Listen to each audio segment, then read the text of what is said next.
أستغفر الله العظيم لي ولوالدي ولأصحاب الحقوق الواجبة علي ولجميع المسلمين والمسلمات والمؤمنين والمؤمنات الأحياء منهم والأموات أستغفر الله العظيم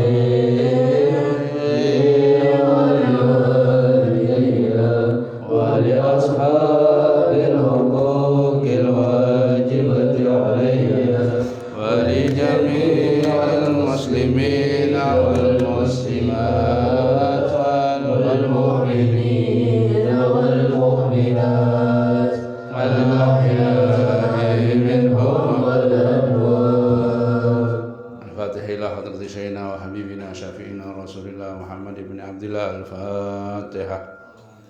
بسم الله الرحمن الرحيم. الحمد لله رب العالمين الرحمن الرحيم مالك يوم الدين إياك نعبد وإياك نستعين صراط الذين أنعمت عليهم غير المغضوب عليهم ولا الضالين آمين.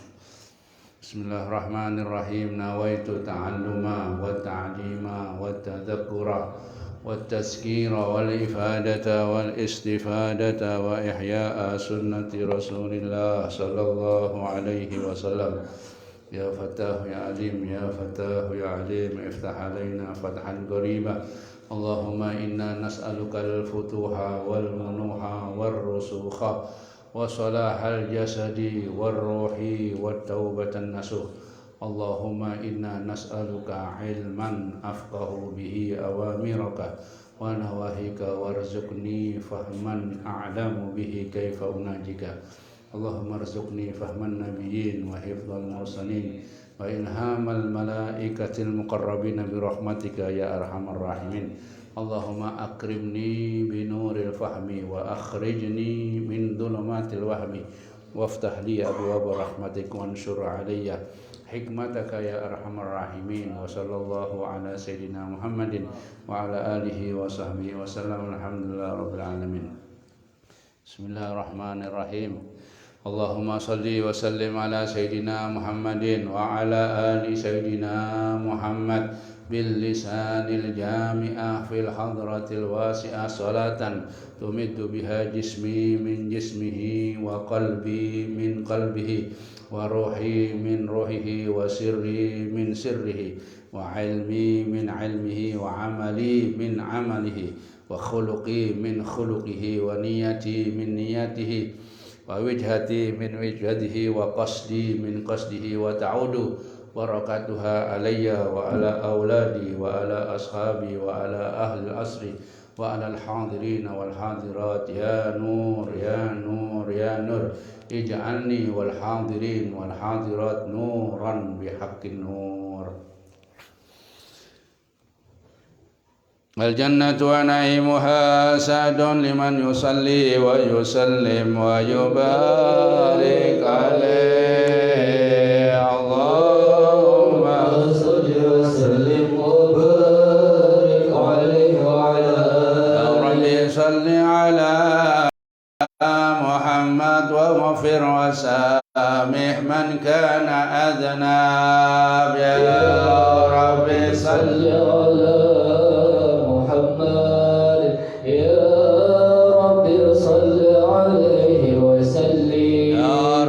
صل على محمد وبلغ الكل كل مطلب. يا رب صل على محمد.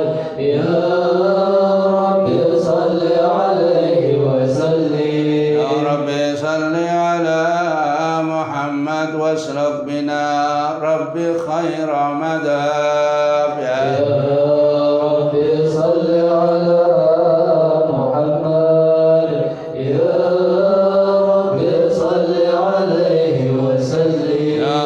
صل على محمد واجمع من الشمل ما تفرق. يا رب صل على محمد.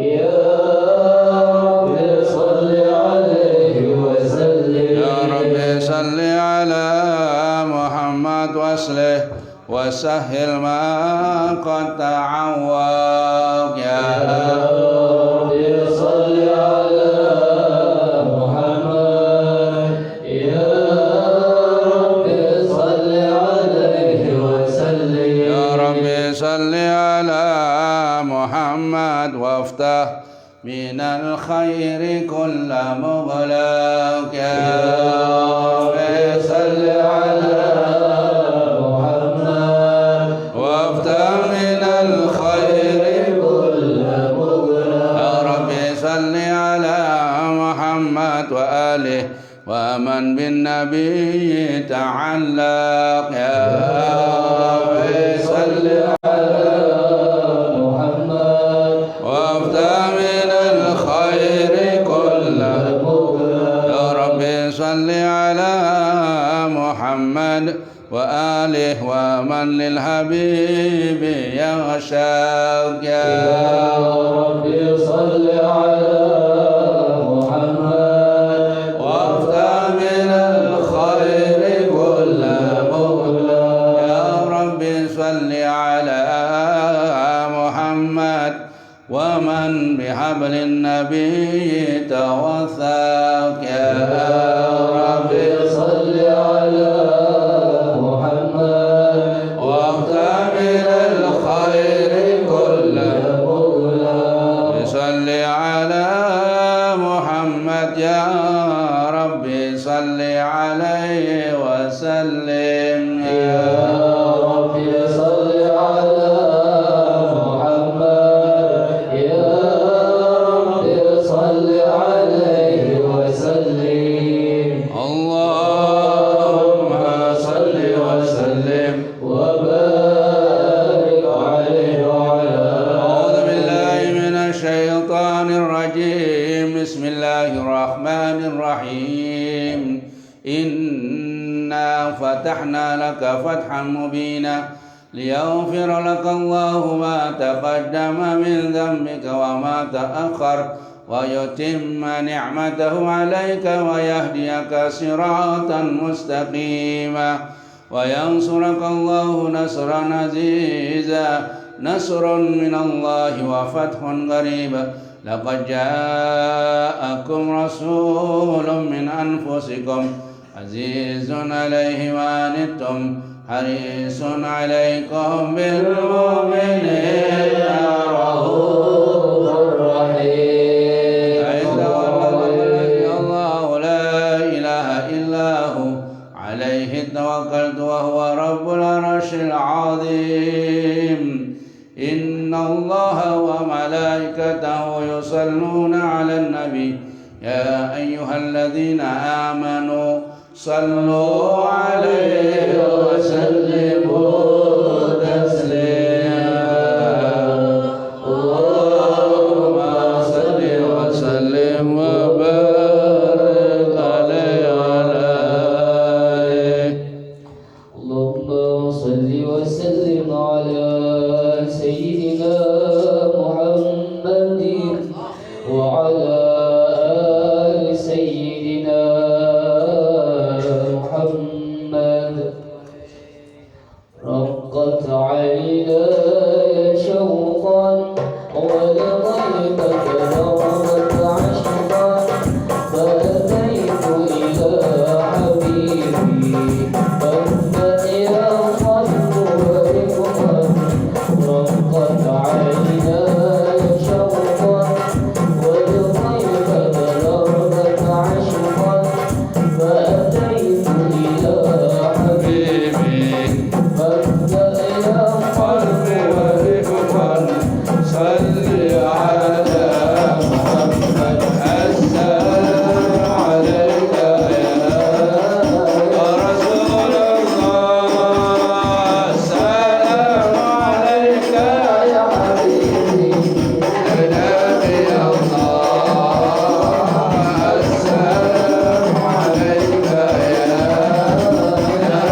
وسلم وبارك عليه وعلى آله. بسم الله الرحمن الرحيم. الحمد لله القوي سلطانه الواده برهان والمقصود في الوجود كرمه وإحسانه تعالى وجهه وعظم شأنه خلق الخلق لحكمة وطوى عليها علمه وبسط له من فائد المنة ما جرت به في أقدار القسمة فأرسل إليه وأسرف خلقه وأجل عبيده رحمة تعلقت إرادته الأزلية بخلق هذا العبد المحبوب انتشرت آثار شرفه في عوالم الشهادة والغيوب وما جل هذا المن الذي تكرم به المنان وما أعظم هذا الفضل الذي برز من حضرة الإحسان سورة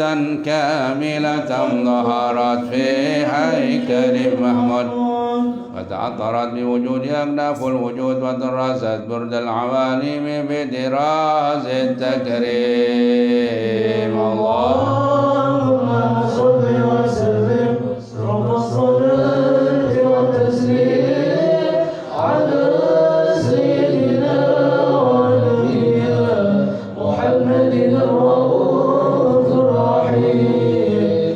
اللهم صل وسلم وبارك عليه وعلى آله. جل الحق في عالم القدس الواسع تجليا قضاء باندشار فضل القريب والشاسع وله الحمد الذي لا تنحصر أفراده بتعداد ولا يمل تكراره بكثرة ترداد حيث أورد من عالم الإمكان صورة هذا الإنسان ليتشرف بوجود ثقلا وتنتشر أسراره في الأكوان فما من سر اتصل به قلب منيب إلا من سوابق فضل الله على هذا الحبيب صلوا عليه. يا لقلب سروره قد توالى بحبيب عم الأنام نوالا جل من شرف الوجود بنور غمر الكون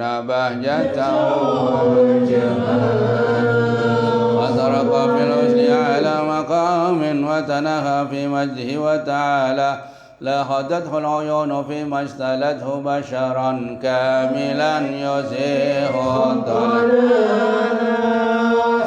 وهو من فوق علم ما قد رأته رفعة وشؤون وكمالا وسبحان الذي أبرز من حضرة الامتنان ما يعجز عن وصف لسان ويحار في تأكل معاني الجنان انتشر منه في عالم البطون ودور مأمل الخلق الوجود وجود الخلق النور فتبارك الله من إله كريم بشرتنا آياته الذكر الحكيم بشارة لقد جاءكم رسول من أنفسكم عزيز عليه ما عنتم حريص عليكم بالمؤمنين رؤوف رحيم.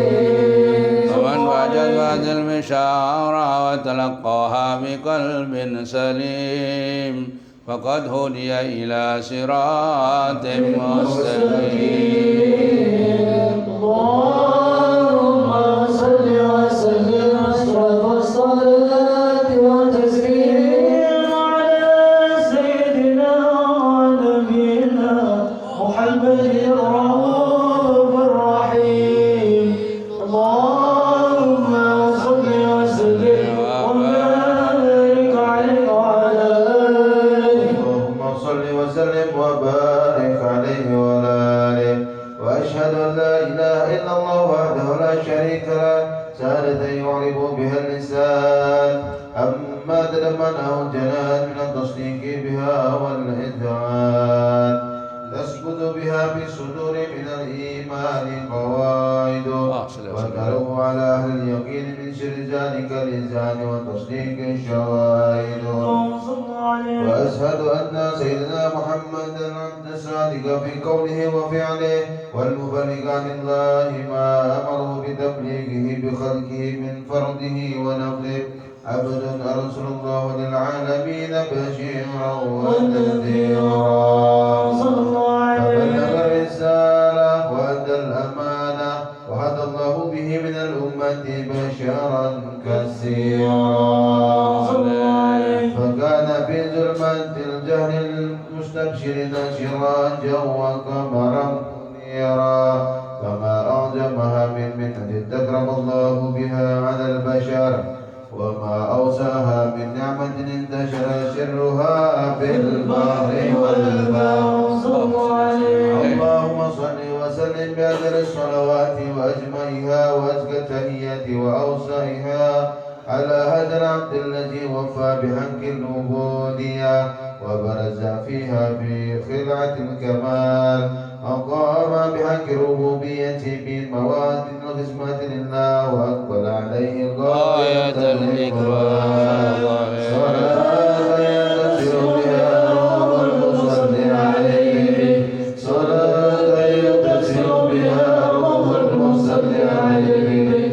صلاة ينتصر بها روح المصلي عليه فيتبسط بقلبه نوره شر تعلقه به وحبه ويكتب بها بعنايات الله في اسمه وعلى آله وصحبه الذين ارتقوا شهوة المجد بقربه وتبينوا جلال شرف رسله بوده وحبه ما أنزل الأكوان بنصر ذكراه النزيه اللهم صل وسلم أشرف الصلاة والتسليم على سيدنا ونبينا محمد الرؤوف الرحيم اللهم صل وسلم وبارك عليه وعلى آله اللهم صل وسلم على سيدنا محمد وعلى آل سيدنا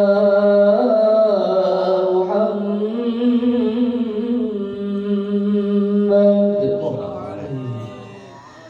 سألت الله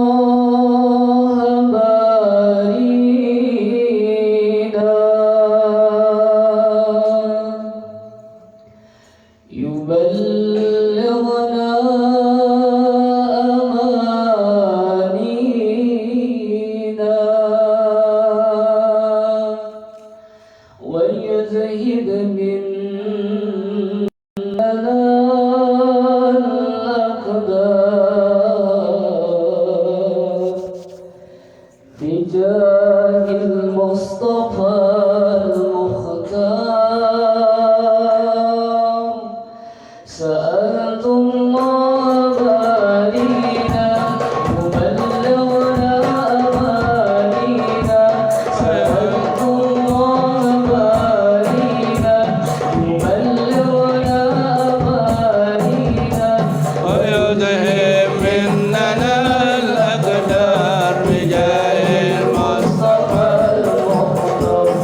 اللهم صل وسلم وبارك عليه وعلى آله.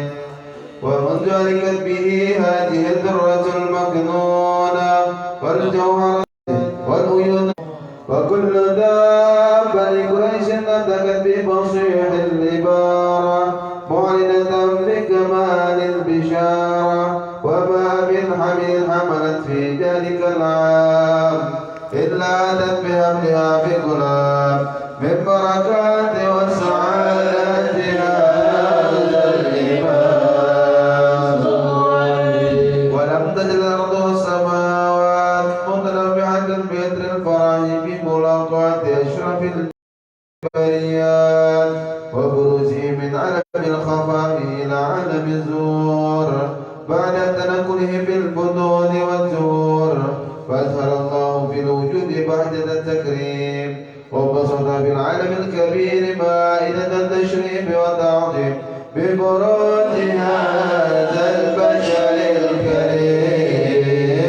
اللهم صل وسلم وصلاة والتسليم على سيدنا ونبينا محمد رؤوف الرحيم.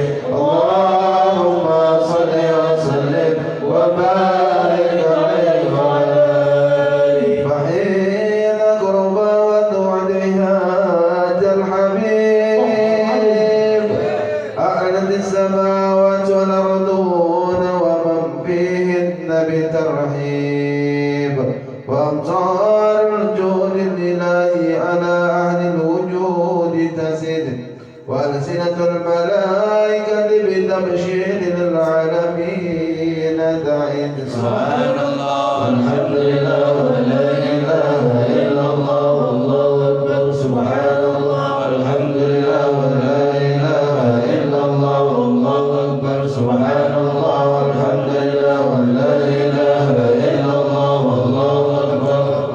والقدرة كشفت كناد المسنور ليبرج النور صلى الله عليه وسلم كاملا في عالم الزور نور فاك كل نور. وأنفذ الحكم على من أتم الله عليه النعمة من خواص الأمة أن يحضر عند وضعه أمة دانسا لجنابها المسعود ومشاركة لها في هذا السمات الممدود. فحضرت بتوفيق الله سيدة مريم وسيدة آسيا ومعهما من الحور العين فانقسم الله له من الشرف بالقسمة الوافية. فأتى الوقت الذي رتب الله على حضوره وجود هذا المولود فانفلق صبح الكمال من النور العمود وبرز الحامد المحمود مذعنا لله بالتعظيم والسجود. صلى الله على محمد صلى الله عليه وسلم. صلى الله على محمد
على محمد صلى الله على سيدنا محمد.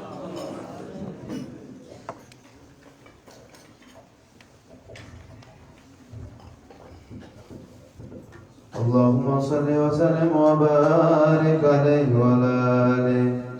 ولقد توصف حبيبنا صلى الله عليه وسلم بمحاسن الأخلاق بما تدق كتابته بطون الأوراق. كان صلى الله عليه وسلم أحسن الناس خلقا وخلقا وأولهم إلى مكارم الأخلاق سبقا وأوسعهم بالمؤمنين حلما ورفقا. برره فلا يكون ولا يفعل إلا معروفا. له الخلق السعي واللفظ المحتوي على المعنى الجازم. إن جاءه المسكين وأجابه إجابة معجلة. وهو الأب الشافق الرحيم باليتيم والأرملة. وله مع سهولة أخلاق الخيبة القوية التي ترتعد منها فرائس الأقوياء من البرية. وبالنصر به تعطرت الطرق والمنازل.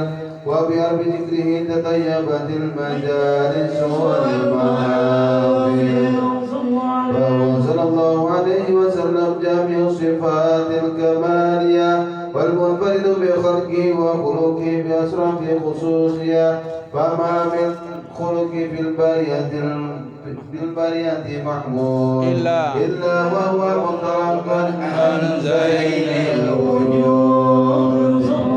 أجلت بوصف الحبيب وسانه وله الأولى بمجده ومكانه. أوصاف نجد قد سهل مجدها خرجت على نجم سهام عنانه صلى الله عليه. وقد انبسط القلم بتنوين ما فاته العلم بوقاء مولد النبي الكريم وحكاية ما أكرم الله به هذا العبد المقرب من التكريم والتعظيم والخلق العظيم.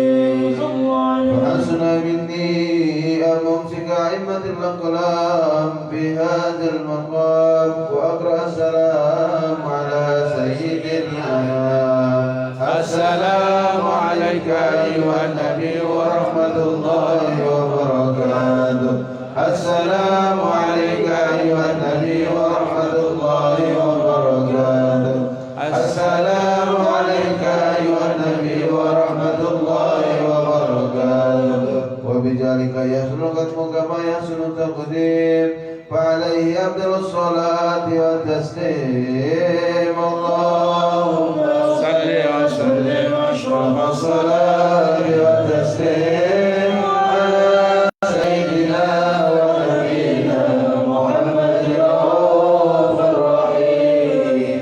اللهم صل وسلم وبارك عليه وعلى آله. اللهم صل وسلم على سيدنا محمد وعلى آل سيدنا محمد.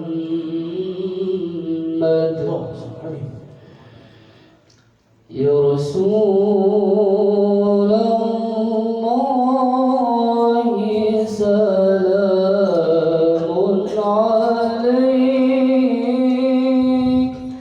يا رفيع الشان يا رفيع الشان يا رفيع الشان وأنت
وسلم وبارك عليه وعلى آله. بسم الله الرحمن الرحيم الحمد لله رب العالمين اللهم صل وسلم وبارك وكرم على سيدنا محمد وعلى آله وصحبه أجمعين. ولما نظم الفكر من درر الأوصاف المحمدية أكودا توجهت إلى الله متوسلا بسيدي وحبيبي محمد صلى الله عليه وآله وسلم أن يجعل سعي فيه مشكورا وفعلي فيه محمودا وأن يكتب عملي في الأعمال المقبولة وتوجهي في التوجهات الخالصة والصلة الموصولة. اللهم إنا الله ورسوله اللهم يا من إليه تتوجه الآمال فتعود ظافرة وعلى باب عزته تحت الرحال وتغشاها منه الفيوضات الغامرة. نتوجه إليك بأشرف الوسائل لديك سيد المرسلين عبدك الصادق الأمين سيدنا محمد الذي عمت رسالته العالمين أن تصلي وتسلم على تلك الذات الكاملة مستودع أمانتك وحفيظ سرك وحامل راية دعوتك الشاملة الأب الأكبر المحبوب لك والمخصص بشرف الأفخار في كل موطن من مواطن القرب ومظهر قوس إمدادك في عبادك وسكي كرسي إرشادك لأهل بدادك سيد الكونين وأشرف الثقلين العبد المحبوب الخالص المخصوص منك بأجل الخصائص. اللهم صل وسلم عليه وعلى آله وأصحابه وآل خضرة اقترابه من أحبابه. اللهم إنا نقدم إليك جاه هذا النبي الكريم ونتوسل إليك بشرف مقامه العظيم أن تلاحظنا في حركاتنا وسكناتنا بعين عنايتك وأن تحفظنا في جميع أطوارنا وتقلباتنا بجميع رعايتك وحسن وقايتك أن تبلغنا من شرف القرب إليك وإلى هذا الحبيب غاية آمالنا وتتقبل منا ما تحركنا فيه من نياتنا وأعمالنا. تجعلنا في حضرة هذا الحبيب من الحاضرين وفي طرائق اتباعه من السالكين ولحقك وحقه من المؤدين ولأهدك من الحافظين. اللهم إن لنا أتباعا في رحمتك الخاصة فلا تخرمنا وذنونا جميلة هي وصلتنا إليك فلا تخيبنا. آمنا بك وبرسولك وما جاء به من الدين وتوجهنا إليك مستشفين أن تقبل المذنب منا بالغفران والمسيء بالإحسان وسائل بما سأل والمؤمل بما عمل. أن تجعلنا ممن نصر هذا الحبيب ووازره وواله وظاهره وهم ببركاته وشجاعة أولادنا ووالدينا وعلى قدرنا ووالدنا وجميع المسلمين والمسلمات والمؤمنين والمؤمنات في جميع الجهات وأدم راية الدين القويم في جميع الأقطار منشورة ومعالم الإسلام والإيمان بأهلها معمورة معنى وصورة. واكشف اللهم كربة المكروبين واقض دين المدينين واغفر للمذنبين وتقبل توبة التائبين وانشر رحمتك على عبادك المؤمنين أجمعين واكفي شر المعتدين والظالمين وابسط الأدر بولاة الحق بجميع النواحي والأقطار وأيدهم بتأييد من عندك ونصر على المعاندين من المنافقين والكفار. واجعلنا يا ربي في الحسن الحسين من جميع البلايا وفي الحرص المكين من الذنوب والخطايا وأدمنا في العمل بطاعتك وصدق في خدمتك قائمين. وإذا توفيتنا فتوفنا مسلمين مؤمنين واختم لنا منك بخير أجمعين. صل وسلم على هذا الحبيب المحبوب الأسماء والأرواح والقلوب وعلى آله وصحبه ومن إليه منسوب. وآخر دعوانا الحمد لله رب العالمين. سبحان ربك رب العزة عما يصفون وسلام على المرسلين والحمد لله رب العالمين. الفاتحة.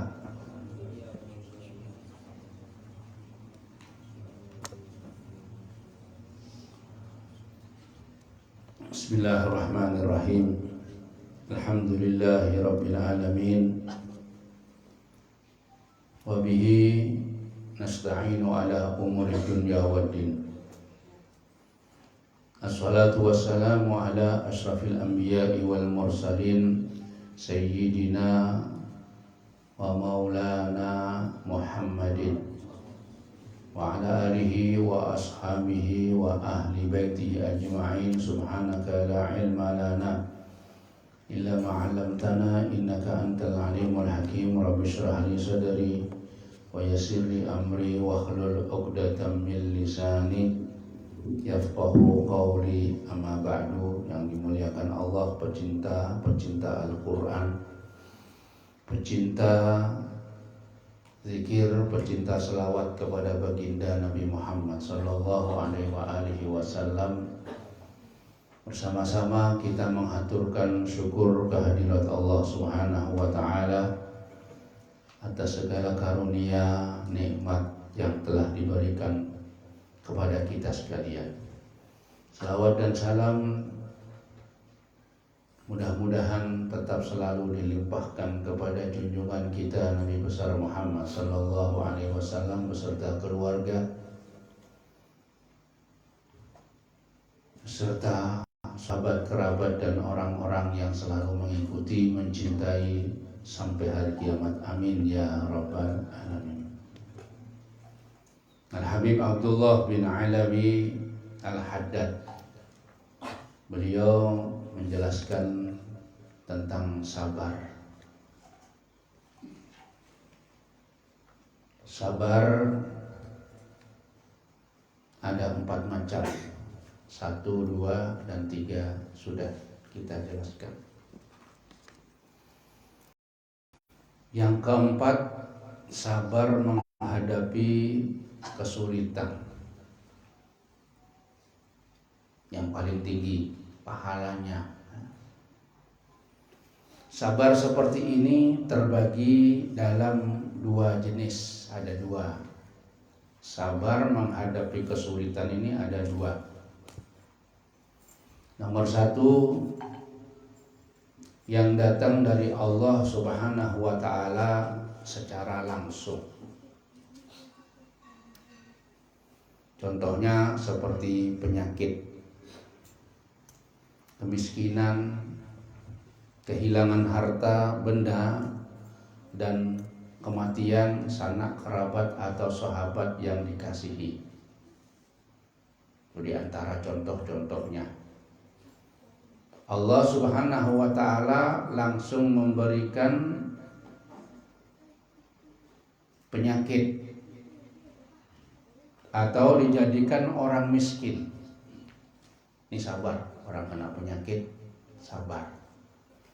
Orang jadi orang miskin sabar. Orang yang kehilangan hartanya sabar. Kematian sanak, saudara, anak, sahabat, semuanya. Dalam hal ini secara batiniah, bagaimana caranya menghadapi cobaan yang langsung dari Allah Subhanahu wa taala? Secara batiniahnya kita menghindari kesedihan dan penyesalan yang berlebihan. Jadi orang miskin atau terkena sakit, jangan kita itu terlalu sedih. Jangan kita menyesal. Itu kan cobaan Allah. Ya boleh, cuma sedikit-sedikit aja. Kita nggak perlu sedih. Dan secara zahiriyahnya, dengan tidak mengeluhkan kepada manusia manapun juga. Nah ini caranya ya. Jadi kita nggak boleh sedih, nggak boleh menyesal, kemudian jangan mengeluhkan kepada siapapun daripada makhluk. Ya termasuk apa? Aduh, ya orang nggak sakit gigi kan? Aduh, ya kalau bisa ya ngeluh itu sama Allah. Ya Allah, ya, ya Allah, ya Rahman, sakit itu.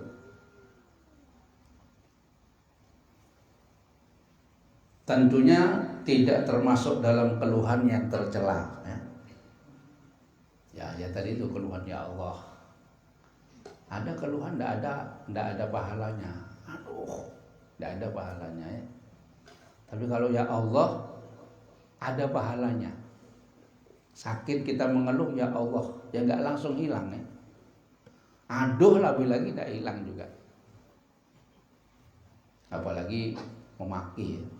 Namanya menghindari daripada itu semuanya. Apabila seorang penderita sakit menceritakan tentang penyakitnya kepada seorang dokter, misalnya, ya, datang ke dokter, atau air matanya mengalir segera setelah terjadinya musibah, asalkan tidak sampai menunjukkan kesedihan berlebihan. Ke dokter boleh, tapi jangan berlebihan, jangan terlalu percaya, jangan terlalu yakin dengan obat. Ya boleh kita berobat, cuma kita harus tahu bahwa ini adalah ujian dari Allah. Ya mungkin karena kesalahan kita yang makannya nggak ngatur ya. Tapi nanti yang menyembuhkan penyakit ini Allah, bukan dari obat. Kalau dari obat berlebihan ya, malah bisa-bisa dikatakan orang ini bisa kufur kalau meyakinkan bahwa yang menyembuhkan itu obat. Yang menyembuhkan itu Allah. Wa idza maridtu fahuwa yashfin. Ketika aku sakit, Allah yang menyembuhkan. Ya boleh kita ke dokter, tapi enggak berlebihan. Mengeluh boleh, cuma jangan mengeluh yang tercela tadi itu. Setelah terjadinya musibah, ya. Misalnya dengan menampar pipi. Ada orang musibah ya, karena sampai dari sedihnya sampai menampar pipi, merobek-robek badan. Karena yang dihilang ini, yang meninggal ini anak tercinta atau suami tercinta. Kebiasaan kan istri-istri itu tergantung sama suaminya. Begitu suaminya meninggal, oh dari sedihnya berteriak ya, menyobek pakaian.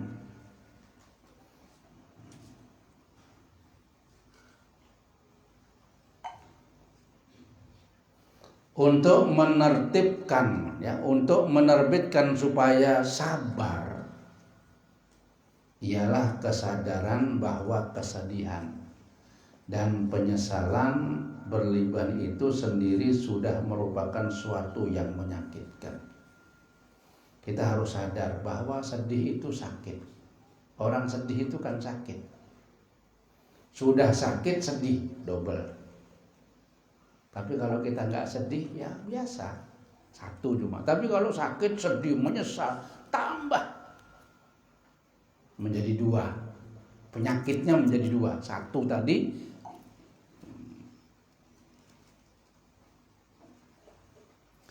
di samping dapat menghapus pahala. Kalau kita terlalu sedih atau mengeluh sama orang, pahalanya sakit ini bisa terhapus. Padahal pahalanya ini terbesar di antara sabar-sabar 1, 2, 3 tadi. Yang terbesar ya ini sabarnya.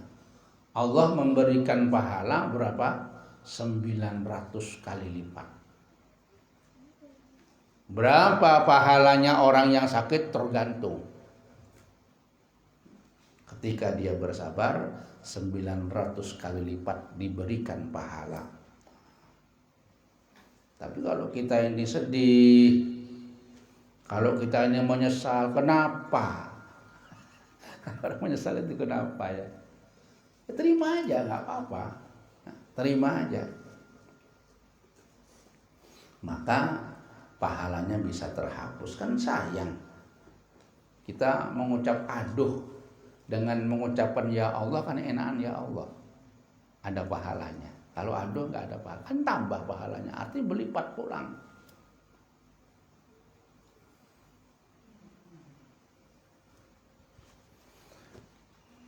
Juga keluhan yang diungkapkan kepada makhluk yang tidak mampu memberi manfaat kepada dirinya, atau menghilangkan musibahnya dapat digolongkan kepada kebodohan. Orang yang nggak sabar, ya. Orang yang menyesal ngomong sama orang lain. Ya kalau dokter nggak apa-apa, dokter kan tanya ya. Ini orang nggak takon diceritakan ini. Dokter itu kan, nah sudah diucapkan dulu ya, dokter itu kan nggak tahu orang datang sakit apa. Boleh kita ngomong. Kalau nggak ngomong nggak bisa sama dokter. Mana ada tahu dokter itu datang orang, aku sakit apa, pokoknya sakit. Nah sulit sudah. Dokter ini cuma sekedar menolong kita, tapi sembuh Allah Subhanahu wa Ta'ala. Nah kalau kita ini berkeluh kepada siapa yang kita keluhkan, kepada makhluk, sedangkan makhluk ini nggak bisa memberi kemanfaatan, nggak bisa memberi, nggak bisa menyembuhkan. Ada resep-resep macam-macam, obat ini ya boleh aja, tapi bukan itu.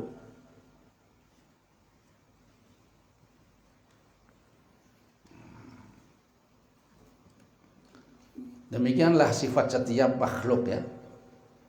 Karenanya keluhan kepada makhluk menunjukkan bahwa seorang belum merasa cukup atas pemberian Allah, yang kemuliaannya dan kerajaannya melebihi segala-galanya. Jadi kalau masih ngeluh sama manusia, itu berarti sepertinya kurang yakin ya. Kurang yakin, kurang cukup dengan pemberian Allah. Karena manusia itu nggak berdaya, sama. Yang mengeluh dengan yang dikeluhkan sama, nggak bisanya ya.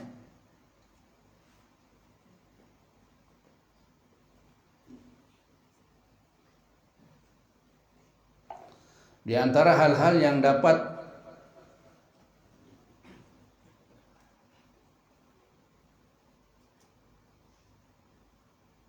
memberatkan ya,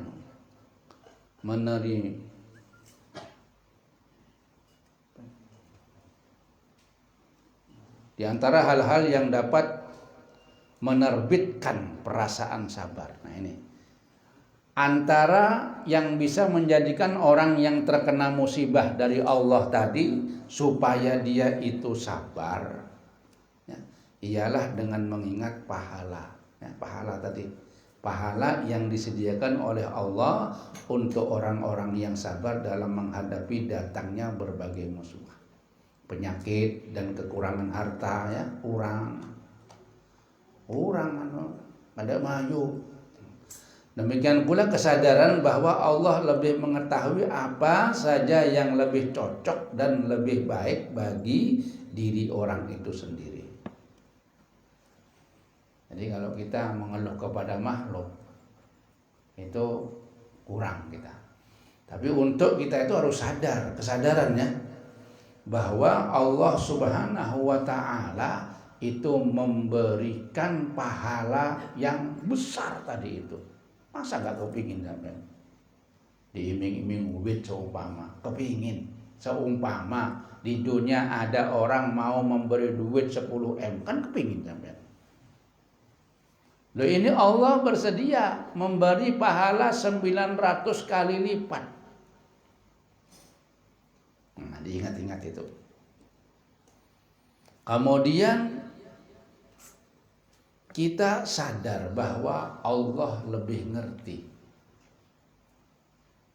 atas apa yang ada pada diri makhluk. Qad kafani ilmu rabbi min su'ali wa ikhtiyari. Cukup pengertian Allah, cukup ilmu Allah daripada usaha kita ya, daripada apa yang kita perlukan. Itu Allah lebih mengerti. Sehat dan tidak sehat itu Allah lebih mengerti. Cuma kita agar berhati-hati aja. Nah ketika terjadi seperti itu, karena Allah ini memberikan cobaan kepada manusia. Mana orang yang sabar? Nah kalau orang itu sabar, Masya Allah, Allah ketujuh. Karena cobaan aja. Firman Allah, وَلَنَبْلُوَنَّكُمْ بِشَيْءٍ مِّنَ الْخَوْفِ وَالْجُوعِ وَنَقْصٍ مِّنَ الْأَمْوَالِ وَالْأَنفُسِ وَالثَّمَرَاتِ وَبَشِّرِ الصَّابِرِينَ الَّذِينَ إِذَا أَصَابَتْهُمْ مُصِيبَةٌ قَالُوا إِنَّا لِلَّهِ وَإِنَّا إِلَيْهِ رَاجِعُونَ أُولَئِكَ عَلَيْهِمْ صَلَوَاتٌ مِّن رَّبِّهِمْ وَرَحْمَةٌ وَأُولَئِكَ هُمُ الْمُهْتَدُونَ. Artinya, dan sungguh akan kami berikan cobaan kepadamu dengan ketakutan. Pertama, Allah memberikan cobaan kepada kita itu apa? Yang pertama, cobaan ini kan tes-tesnya Allah. Dites, sabar nggak? Nomor satu, takutan. Makanya Aulia tidak ada takutannya untuk masalah-masalah seperti ini. Nomor satu, diberi cobaan takutan, takut ini dan itu, cobaan Allah. Kemudian yang kedua, diberi kelaparan, miskin ya, kelaparan, takut nggak makan, takut nggak bisa memberi nafkah keluarga. Padahal Allah sudah mengerti, kamu punya anak sekian, itu Allah yang menanggung, nggak bakal, nggak datang, pasti datang. Ini cuma kadang-kadang kita diuji takut kelaparan. Kemudian kekurangan dalam harta, inginnya sugih, tapi merasa kurang. Andaikan dia itu bersyukur, itu nggak bakal merasa kurang. Alhamdulillah dapat sekian ini, nggak ada kurang. Orang yang merasa kurang itulah ujian Allah itu diberikan sama dia. Seandainya dia tidak merasa kurang, cukup, tidak merasa cukup, ya kurang akhirnya. Padahal di situ Allah sudah memberikan. Nggak mungkin Allah itu memberikan manusia kurang, nggak bisa. Karena Allah mengerti, lebih mengerti dari apa yang kita perlukan. Asalkan sederhana ya. Walau mau mewah-mewahan ya nanti dulu. Allah memberi rezeki kita ini supaya kita itu sederhana. Itu kalau maunya mewah ya nanti dulu. Mau mewah ya kurang terus. Orang dapatnya sekian, maunya sekian. Ya. Rezekinya seumpama kita itu satu hari berapa? 150. Wah ini maunya mewah. Makannya satu kali 150. Kalau 3 kali kurang. Maksudnya itu apa? Ya biasa-biasa aja ya. Jadi kalau mewah itu nanti dulu. Tapi untuk urusan-urusan Allah ini itu pasti sudah ada. Kekurangan. Kemudian kejiwa dan buah-buahan. Maka berikanlah berita gembira kepada orang yang sabar ya. Orang kalau sabar dengan ujian Allah tadi, maka kata Allah kepada Nabi Muhammad, berikanlah kabar gembira kepada mereka. Apabila ditimpa musibah mereka mengucapkan inna lillahi wa inna ilaihi rajiun. Kalau nggak nyaman kita itu sesuatu yang menyusahkan gitu, kita mengucapkan inna lillahi wa inna ilaihi rajiun. Apa? Ya sesuatu yang enggak nyaman lah. Yang ujian Allah lampu mati, inna lillahi wa inna ilaihi rajiun. Ada keluarga mati, inna lillahi wa inna ilaihi rajiun. Inna lillahi, sesungguhnya kami milik Allah, bukan kita ya. Kita ini milik Allah dan kepadanya lah kita akan kembali. Oh punya Allah kita ini, ya kembali kepada Allah. Jangankan orang kita sendiri nanti akan menderita, kita sendiri akan mati, kan sama. Orang yang mengatakan inna lillahi wa inna ilaihi rajiun, mereka itulah yang mendapat keberkahan nih. Orang sabar nomor 1, mereka itulah yang mendapat keberkahan dan rahmat dari Tuhannya. Nomor 1, dapat keberkahan. Orang yang sabar pasti berkah. Artinya cukup. Berkah itu cukup. Walaupun sedikit cukup, tetap cukup. Ini nggak bisa dipikir ini sudah ya. Berkah itu nggak bisa dipikir. Kalau sudah berkah cukup. Yang kedua dapat rahmat kasih sayang Allah. Orang yang sabar, yang mengucapkan innalillahi ketika dapat ujian dari Allah, maka nomor satu dia diberi keberkahan. Kalau harta, hartanya berkah. Kalau keluarga, keluarganya nanti berkah. Nah, jangan menyesal.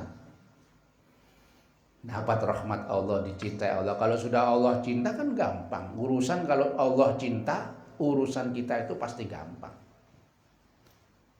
Yang ditakuti kalau Allah murka.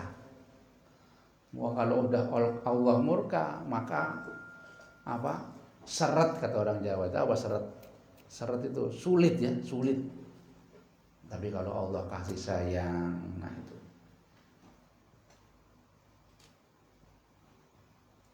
Barang siapa senantiasa berada dalam kesabaran sejati ini, niscaya Allah akan memberinya rasa kelezatan. Orang yang sabar ini lah. Karena musibah dari Allah ini, musibah yang dari Allah nomor satu ini.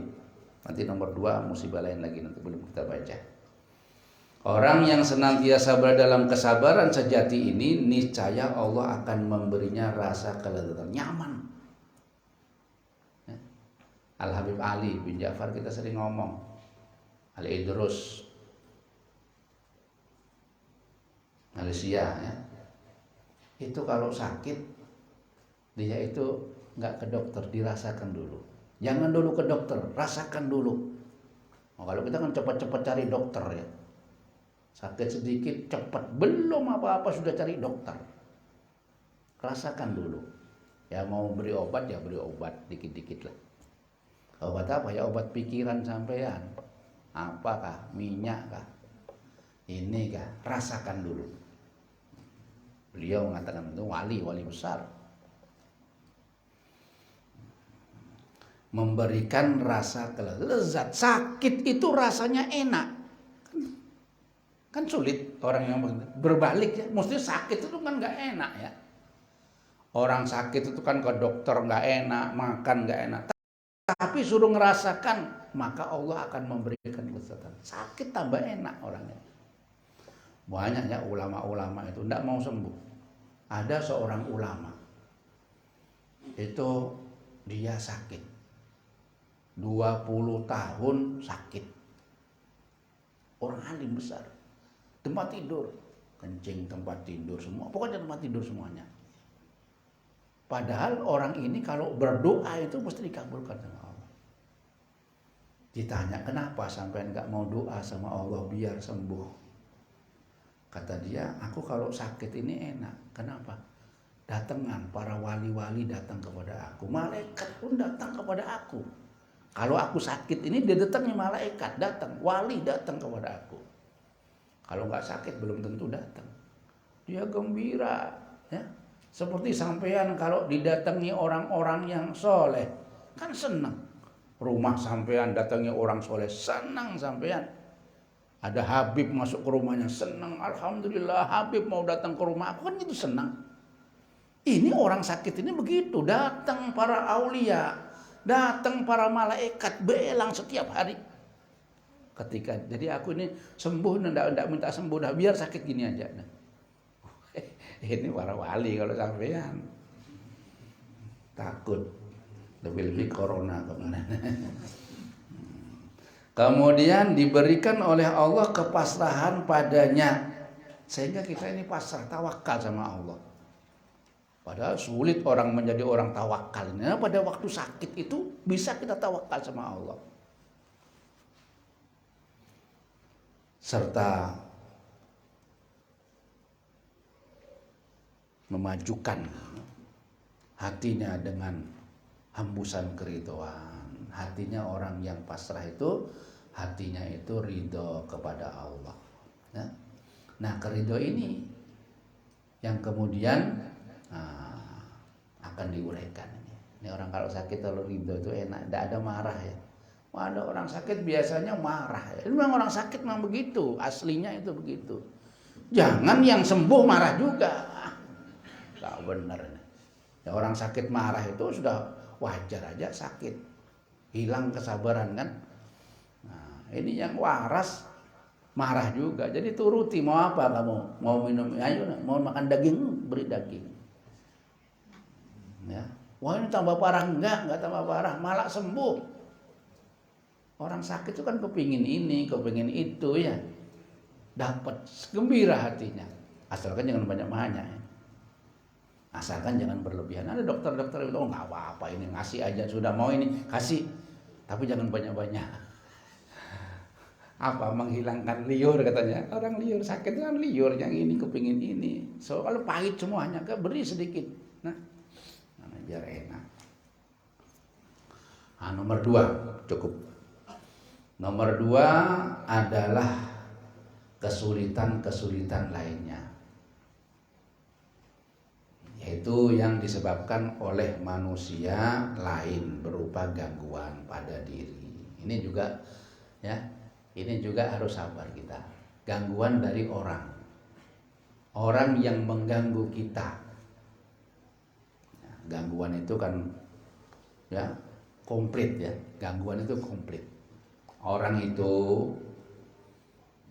apalagi sudah berkeluarga ya, gangguan nomor 1 bisa bini gangguan dari suami, bisa suami gangguan dari bini, gangguan dari anak, ini pasti. Nah sabar kita.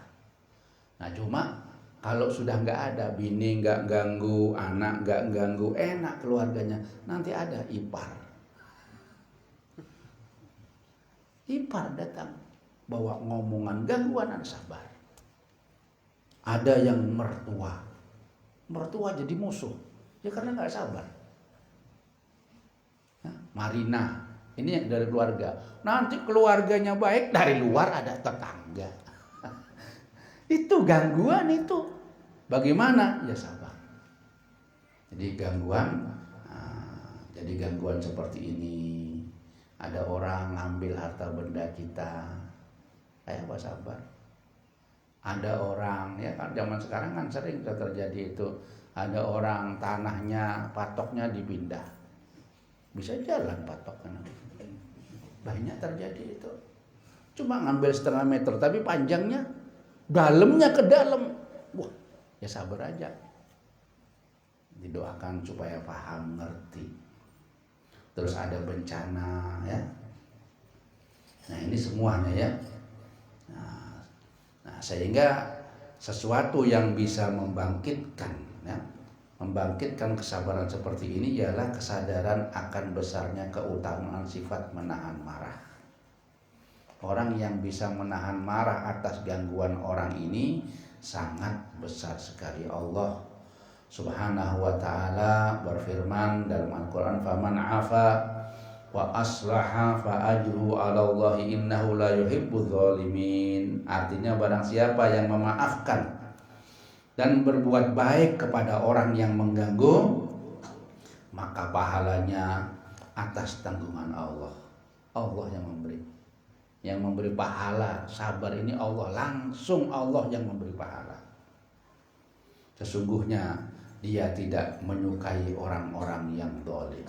Ya, ada gangguan dari orang yang zalim, kita sabar.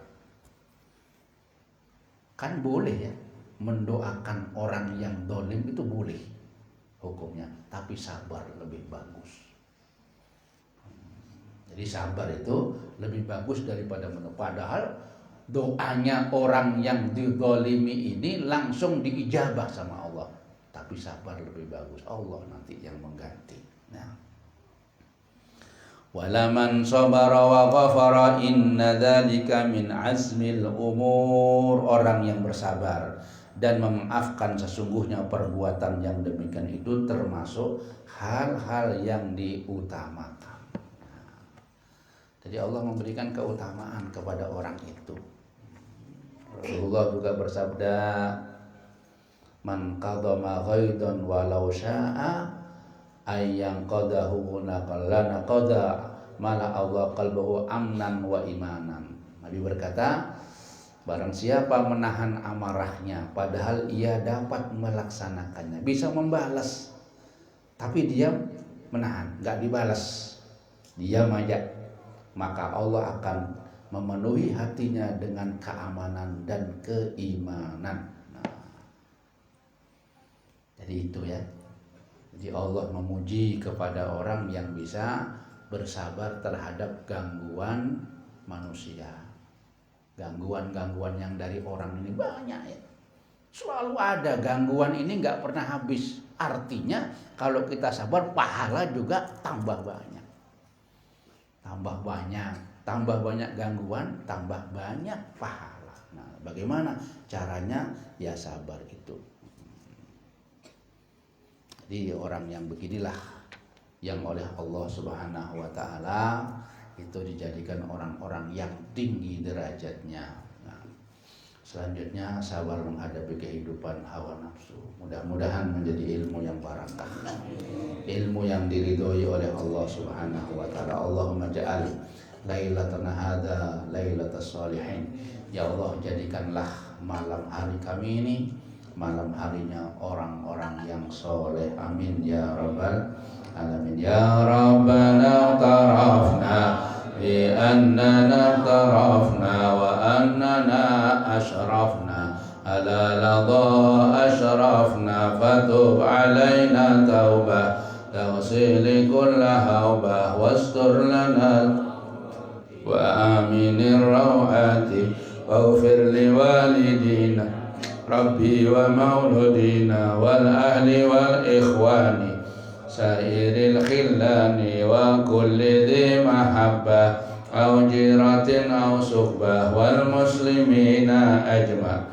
Amin rabbi isma fadlan la biktisabi minna bil mustafa rasuli nahda bi kulli suli salla wa sallam rabbi alaihi addal habbi wa alihi wa sahbihi عداد تصحبي والحمد لله في البدء والتنهي. اللهم اهدنا فيمن هديت وعافنا فيمن عافيت وتولنا فيمن توليت وبارك لنا فيما أعطيت وقنا برحمتك شر ما قضيت فإنك تقضي ولا يقضى عليك إنه لا يذل من واليت ولا يئس من عاديت تباركت ربنا وتعاليت ولك الحمد على ما قضيت. نستغفرك ونتوب إليك وصلى الله على سيدنا محمد النبي الأمي وعلى آله وصحبه وسلم